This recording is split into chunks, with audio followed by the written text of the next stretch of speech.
Ipinanawagan kamakailan ang pagre-resign ng mga opisyal ng Duterte administration na tutol sa Marcos burial sa libingan ng mga bayani bilang pagpapakita raw ng kanilang protesta. Pero walang nagbitiw sa kanila sa pwesto.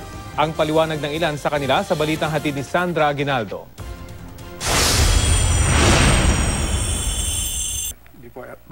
Sa ilalim ng Administrasyong Duterte, nakapwesto ang ilang miyembro ng makakaliwang grupo. Kabilang dito sina DSWD Secretary Judy Taguiwalo, Agrarian Reform Secretary Rafael Mariano, National Anti-Poverty Commission Chief Liza Masa, at Presidential Commission for the Urban Poor Chief Terry Ridon. Gaya ng kanilang mga kasamahan sa makakaliwang grupo na nagrally sa Luneta noong Biyernes, tutol din sila sa paglilibing kay Marcos sa libingan ng mga bayani. I am a martial law victim.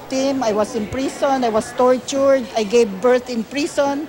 And many of my friends from the university have been killed during the martial law. I am against the burial of President Marcos sa libingan ng mga bayani. Kamakailan nanawagan si dating Senador Rene Sagisag sa mga opisyal ng Duterte administration na tutol sa paglilibing kay Marcos na mag-resign na sa kanilang pwesto para ipakita ang kanilang protesta. Pero walang nag-resign sa kanila. Paliwanag ni Taguiwalo at Ridon, bagamat tutol sila sa nangyari, hindi sila magbibitiw dahil may mga magagawa pa sila na makatutulong daw sa nakararaming Pilipino. I am serving because there are certain things that we agree upon in terms of providing services to our people.